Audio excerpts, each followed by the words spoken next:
title is Meanings of an Idea, because my starting point is that a place name, Italy, can have a meaning, not only the narrow meaning of designating a space, an area, but proper personal nouns and also geographic nouns convey as a meaning. For example, if one look at the map of the United States, it is astonishing to compare some not English, not European names, such as Chicago, for example, with York, English, New York, which was New Amsterdam, and so in California, so many Spanish names, and this conveys an idea of the composition of the country.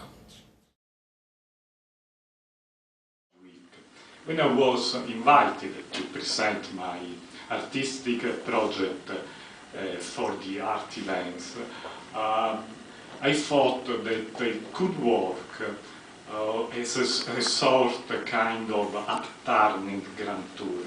Upturning in these terms, it's not Italy, are not Italians at the center of the journey, but it's in this case it's an Italian who is going outside Italy.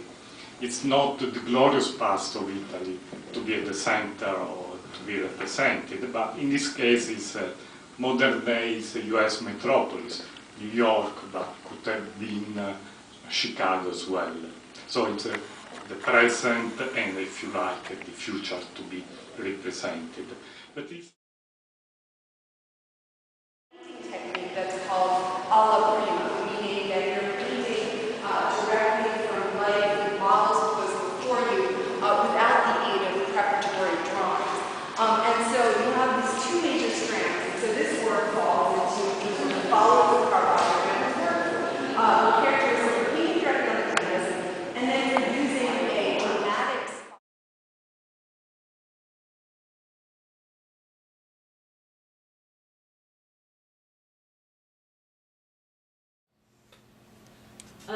Many things go through my mind after I've seen this film, but certainly I was reminded of what Henry Ward Beecher said about 150 years ago, is that music cleanses the understanding, inspires it, and lifts it into a realm which it would not reach if it were left to itself.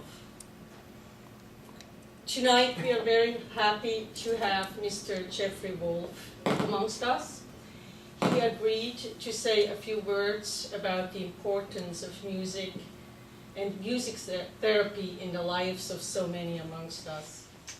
Say there are many, many wonderful things that happen in the film, and I want to point out first that the most important thing I see is that the therapeutic relationship that Wolfgang has with each one of his clients. It's so important to see how he motivates them, uses the music to motivate them, and addresses them one-on-one with every single bit of their individual needs. There's many examples that represent music therapies or music and its power in therapy in this film, and I want to touch base on a few of those. First off, working with Ermanno in the sensory needs, addressing those sensory needs, and using music to facilitate those sensory needs. One of the things we use in music therapy is sensory integration, and so this is using music as a tactile stimulator, as a visual stimulator, as an auditory stimulator, and pairing these things. Like I say, we consult with physical therapists, we collaborate with physical therapists and speech therapists regularly so that we are able to integrate all these different modalities into our work. So one of the things I want to touch base on with working with kids with autism and the sensory integration is music's power to reach the brain in so many different areas. And this is why you see a lot of the work that happened in this film be possible.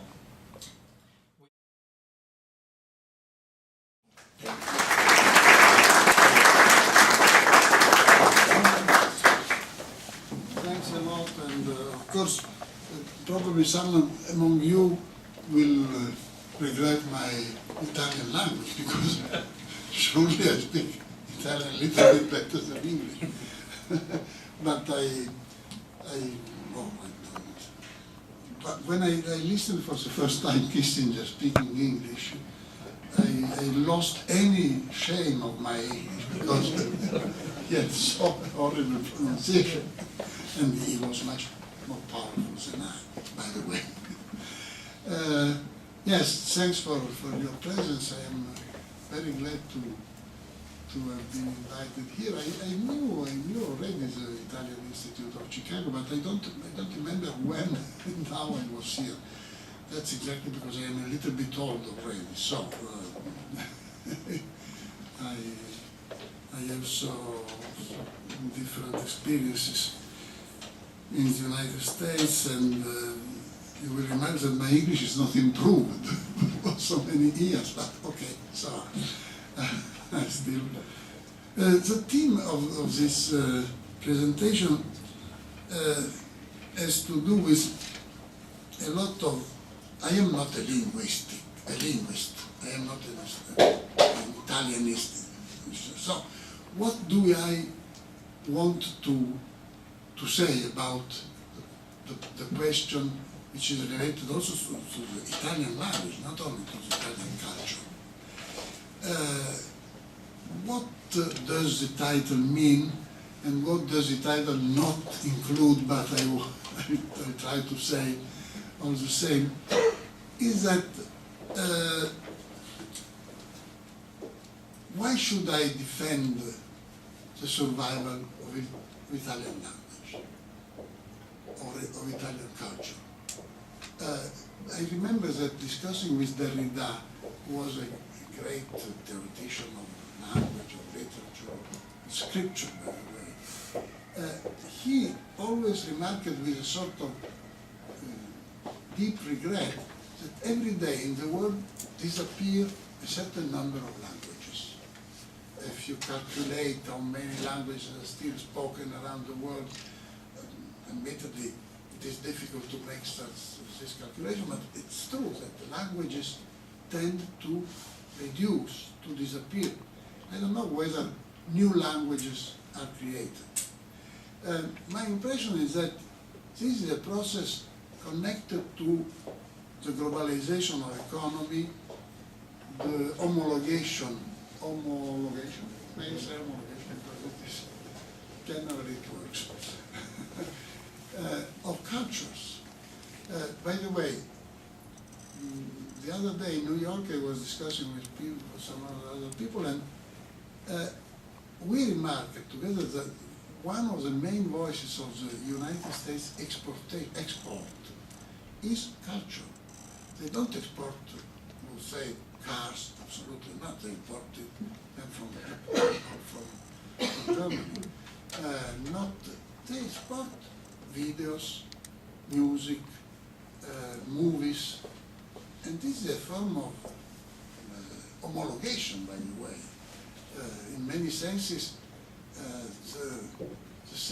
even in the revolution in the Soviet Union, the fall of the Berlin Wall depended on one side on John Paul II, but on the other side on the Beatles, on the Western cultural melange, which is also the content of many cultural activities in Italy. By the way, the most left-wing